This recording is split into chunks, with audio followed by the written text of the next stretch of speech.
The following account is based on real people and actual events. It's 1839 on the Missouri-Iowa border. This Uriah Gregory, he kept showing up trying to collect taxes. Well, Henry Heffelman, my husband, he had no other choice but to arrest him.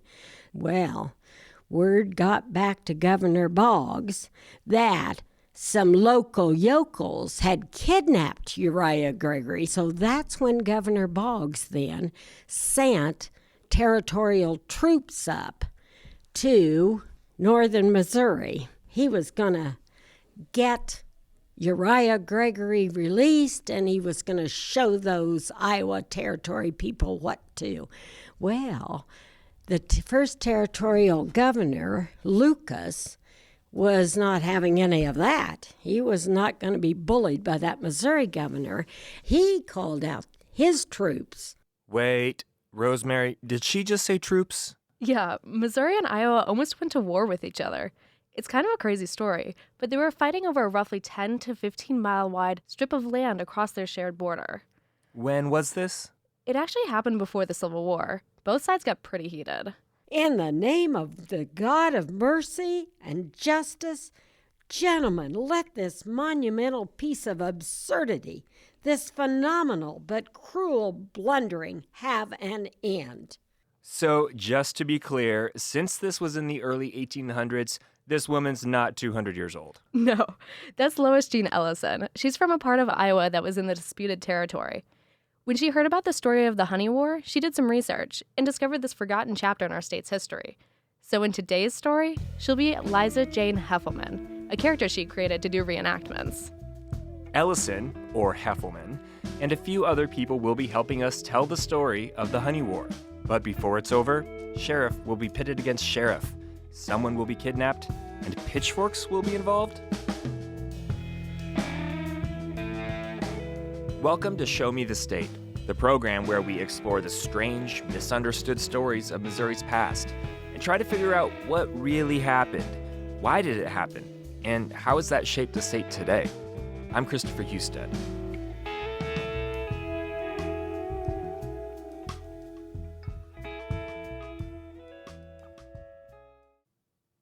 You're listening to Show Me the State on KBIA 91.3 FM. You can find these episodes on kbia.org and wherever you get your podcasts. Okay, back to the show. Before we get to all of the drama, let's figure out where exactly we are talking about. Well, we're headed to the original northwest corner of the state of Missouri. Troy Hayes may know the Missouri-Iowa border better than anyone still walking the earth. About 10 years ago, Hayes retraced the boundary line.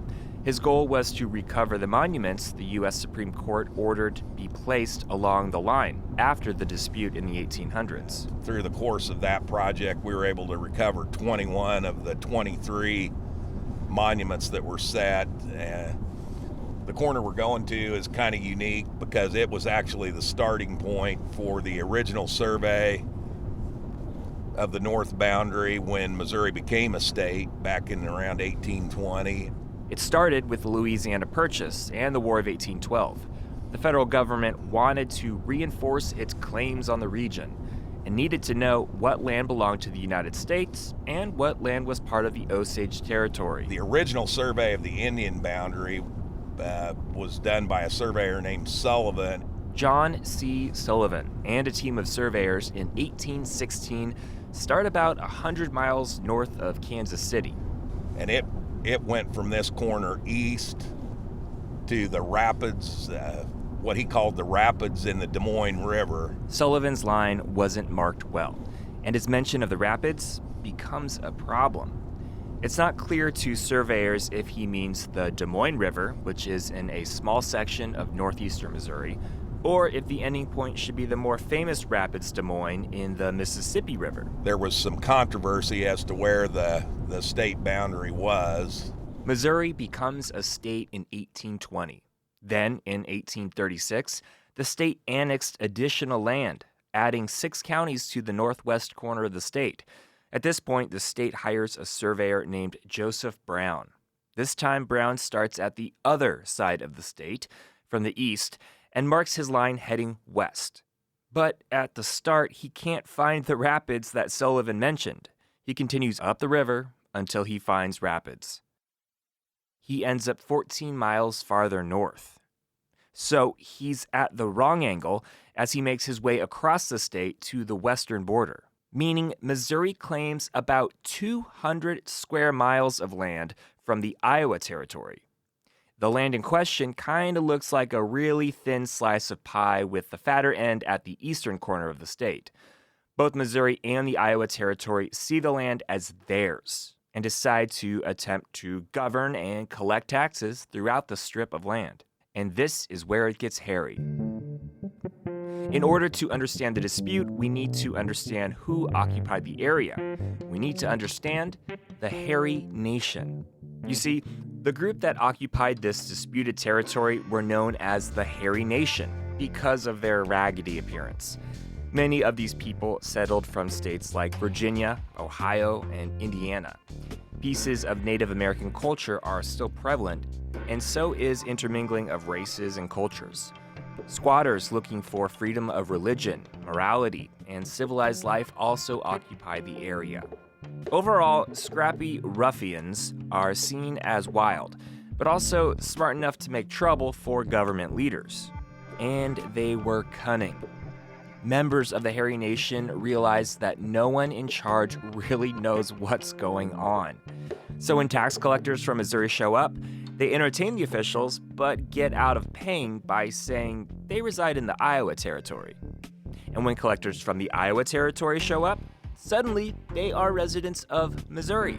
They use the confusion to their grand advantage. Then the ruckus really got going when Uriah Gregory from Clark County, Missouri, was sent by Missouri Governor LaVern Boggs. Oh, he was quite a character, if you know those Missourians. And Governor Boggs sent him up there to collect taxes. That's Lois Jean Ellison, the reenactor. She's from Clarinda, Iowa, a town that currently resides in the formerly disputed territory. And remember, for this story, she's Liza Jane Heffelman, wife of Iowa Sheriff Henry Heffelman. But a couple of the tax collectors, they couldn't collect any money, so they said, well, here's what we'll do. We'll just cut down these 2 or 3 great big trees and get some revenue from that. Well, those trees were where the bees collected their honey. So in 1839, about 3 years after the new line is drawn, Missouri tax collectors decide to cut down bee trees. Wild bees would make their hives in trees, and since honey and beeswax were lucrative commodities, people living in the area have been cultivating these trees for years and want to control the resource into the future. And so they cut that down, got the honey from those trees, and got some revenue off of it. Well, for those of us people back then, you don't understand, there wasn't any sugar back there or even any sugar cane. That honey was our only way of sweetness back then. Hives weren't the only valuable commodity in jeopardy. Freedom was also hanging in the balance. If Missouri gained this land, slavery would become legal throughout that little thin pie slice.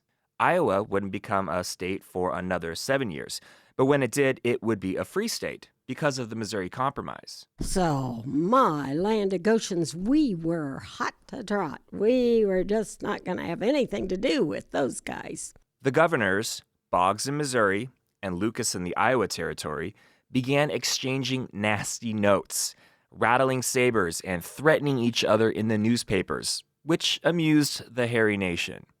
But then it escalated. And then my husband was Van Buren County Sheriff. And this Uriah Gregory, he kept showing up, trying to collect taxes. Well, Henry Heffelman, my husband, he had no other choice but to arrest him. So he arrested him and took him off to jail.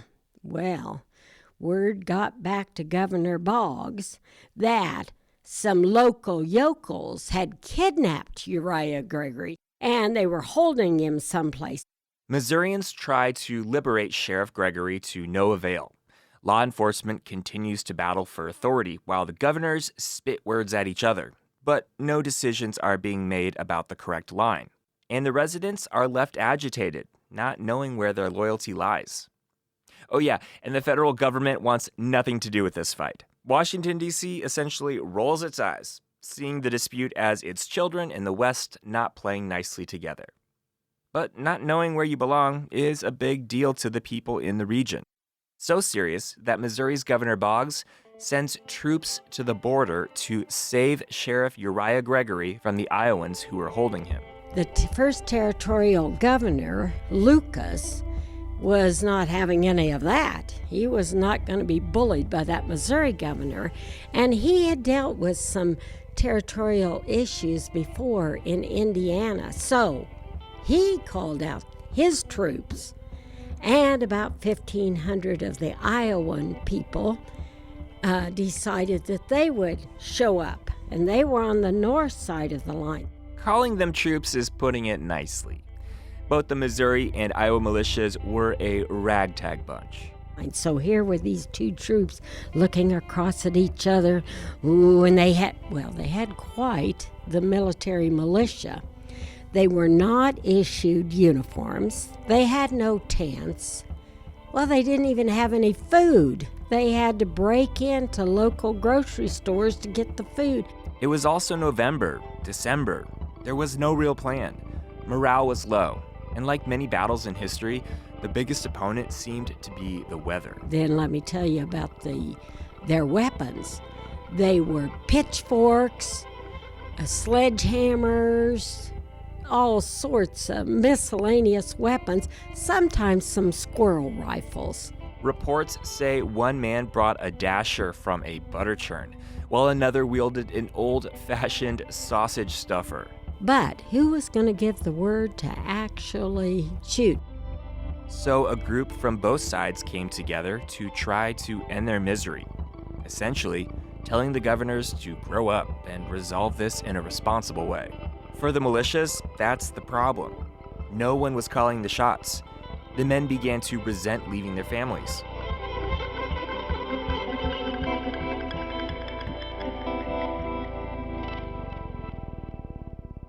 On December 12th, 1839, was when both governors finally accepted a resolution. It was agreed to let the state legislators continue to grapple with this problem. While Missouri legislator Thomas L. Anderson even said, "In the name of the God of mercy and justice, gentlemen, let this monumental piece of absurdity, this phenomenal but cruel blundering, have an end." And that was when the Honey Wars ended. But these men who had just half-starved themselves were angry. They were still ready for a fight, and shots were fired. But no one was hurt. On the way home, Missouri militia split a quarter of deer meat in half. They tacked the venison to a tree, they named each side after a governor, and the men took turns shooting at the symbolic representations of the governors that sent them out to freeze and starve in the middle of nowhere. When done, they buried the rotting carcasses representing the governors in a solemn ceremony, symbolically putting the Honey War to rest. The men were quite happy to disband and go back home. So then you'd think, well, they'll get this settled. Do you know politicians?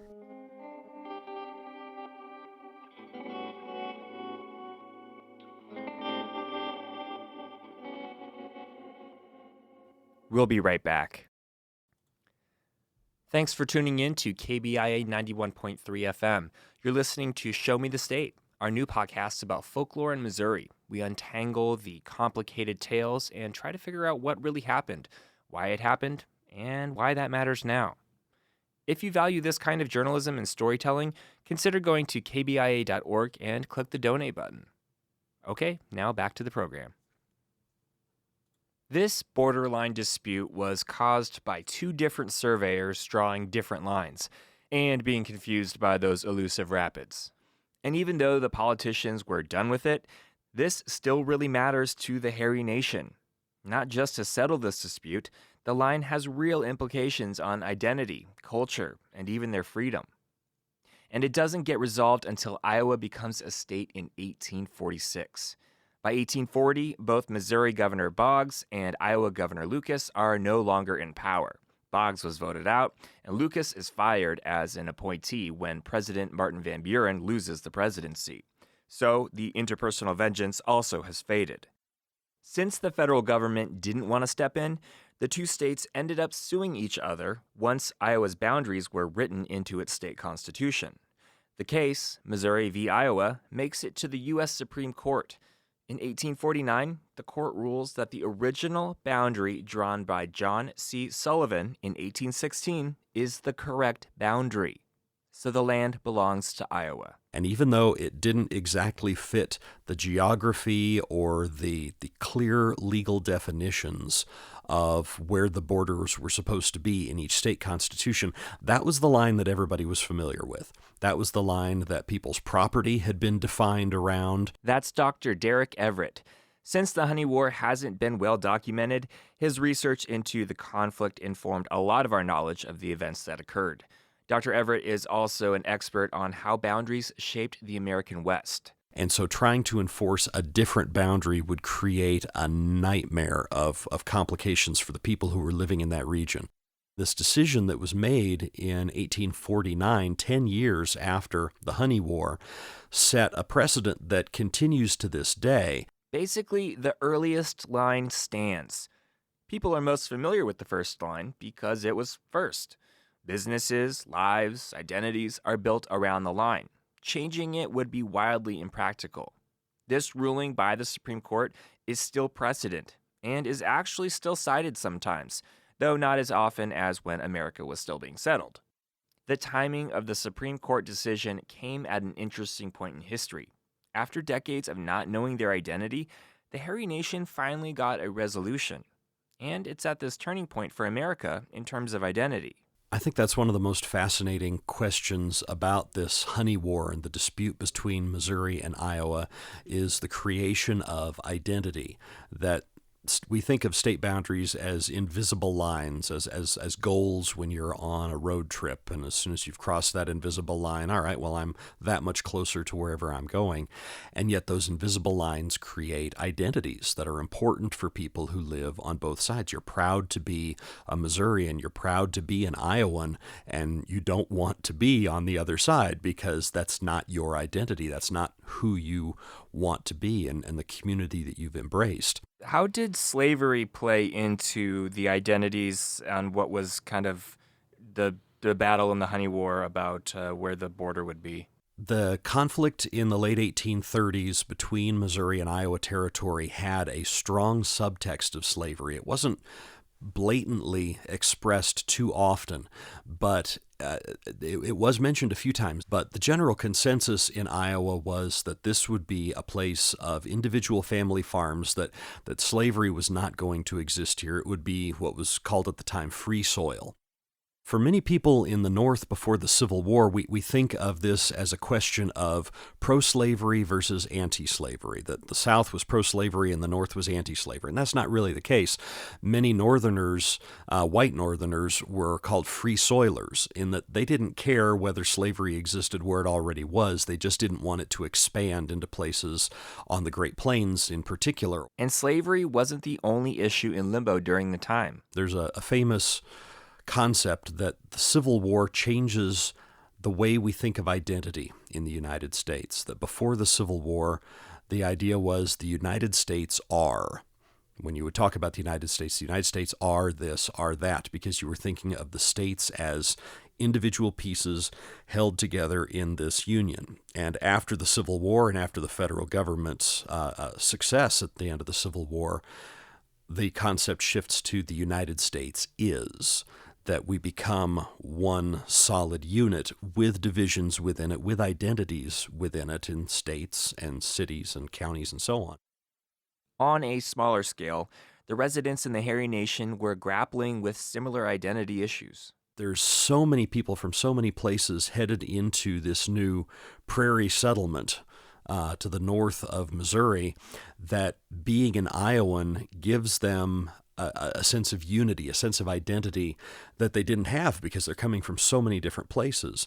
Being a Missourian had already been pretty well established, and now you are creating your identity in contrast to the stronger, more established one to the south. And the fact that Missouri is challenging you for where exactly your identity begins, this helps to draw people even closer together. And Governor Lucas in Iowa is famous for the rallying cry, "Death to the invading pukes." And I guess we should say, when we say puke, we're talking about vomit.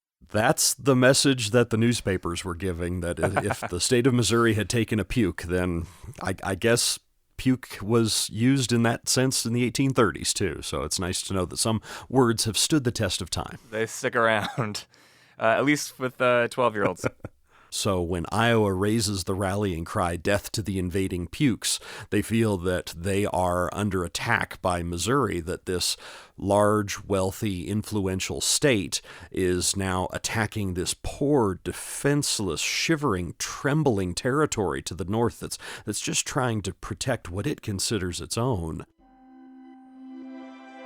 There was a long-standing joke in the boundary region that would still be told by the middle of the 20th century, that there was a farmer that was, after the boundary had been confirmed by the Supreme Court in 1849, there was a farmer on the Iowa side, and that he expressed his great relief that he had been assigned to Iowa and not Missouri, because he had heard stories that the climate and the soil of Missouri was just terrible. And so now that he knew he was in Iowa, he was safe, his crops would be great because they were on the proper side of that line. And that speaks to the identity that, of course, I mean, your farm is exactly where it was yesterday. It doesn't matter where the Supreme Court assigns it, but you have chosen your identity, and you're glad that your identity is safe.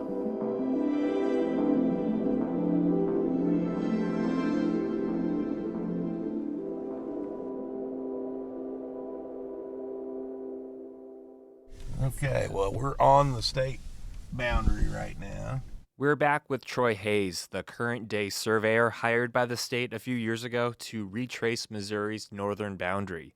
Producer Rosemary Belson ventured out with Hayes on a small road trip to see the still-standing monument.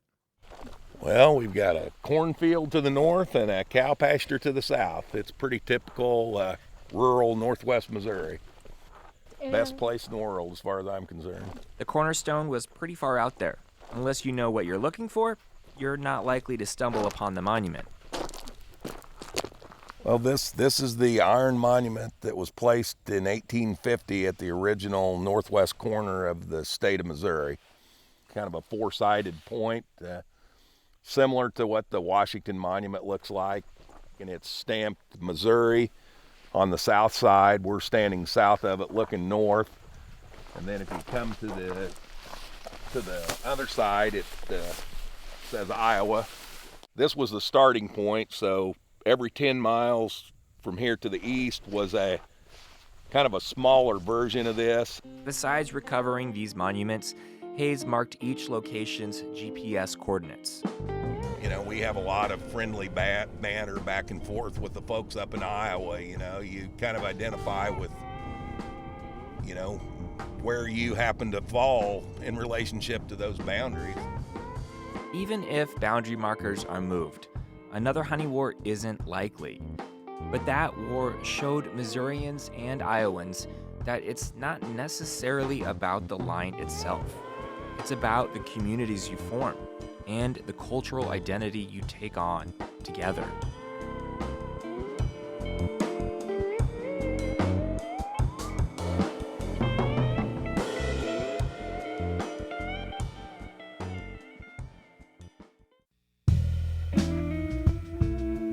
Show Me the State is produced at KBIA at the Missouri School of Journalism.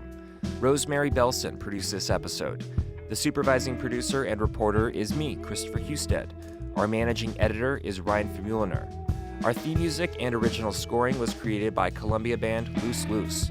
Thanks to the Reynolds Journalism Institute and to the Kinder Institute on Constitutional Democracy.